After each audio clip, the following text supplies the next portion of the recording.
ظہر کی نماز کی اذان دینے لگے، اللہ کے نبی کا انتقال ہو چکا ہے۔ جب اشہد ان محمد پر پہنچے تو روتے روتے روتے آواز بند ہو گئی، اور جلدی سے اذان پوری کر کے نیچے آئے، کہا آج کے بعد قسم اٹھاتا ہوں اذان نہیں دوں گا، میرا نبی نہیں ہے تو اذان بھی نہیں ہے۔ اور حضرت ابو بکر سے اجازت لے کر جب وہ خلیفہ بن گئے، جہاد پہ چلے گئے، 6 مہینے تک آئے نہیں۔ لاکھوں صحابہ جہاد میں گئے، کسی کو میرے نبی خواب میں نہیں آئے، صرف بلال کو آئے۔ بلال، یہ کیا بے وفائی، ہم سے ملنا ہی چھوڑ دیا، ہمارے پاس آنا ہی چھوڑ دیا۔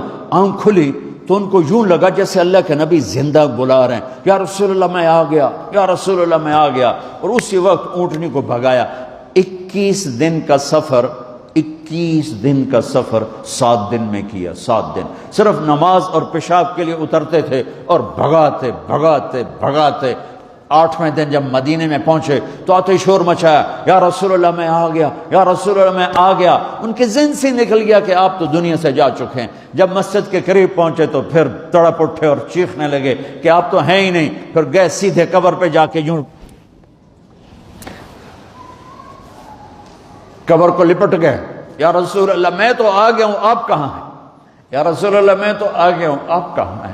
یا رسول اللہ میں تو آ گیا ہوں، آپ کہاں ہیں؟ بے قراری میں روئے جا رہے، میں تو آ گیا ہوں، آپ کہاں ہیں؟ میں تو آ گیا ہوں، آپ کہاں ہیں؟ نماز کا وقت داخل ہو گیا۔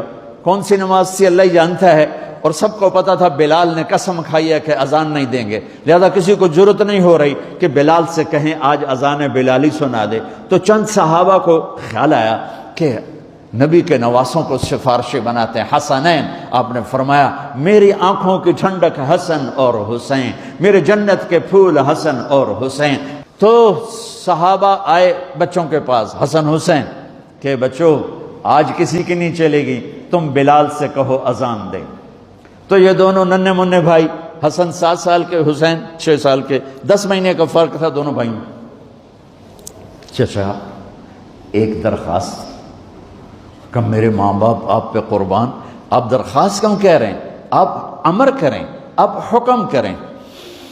کہنے لگے جیسے آپ ہمارے نانا کے لیے اذان دیتے تھے آج ہمارے لیے دے دو۔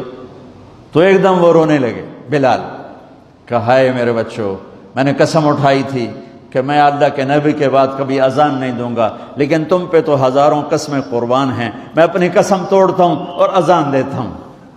جب وہ چڑھنے لگے اس بی بی کے گھر، قریب ایک انصاری عورت کا گھر تھا جس کی چھت پہ چڑھ کے اذان دیا کرتے تھے، تو سانس رک گئے سب کے، آنکھیں پھٹ گئیں، اور وہ یوں منظر دیکھ رہے کہ آج بلال تو ہے، محمد مصطفیٰ نہیں ہے۔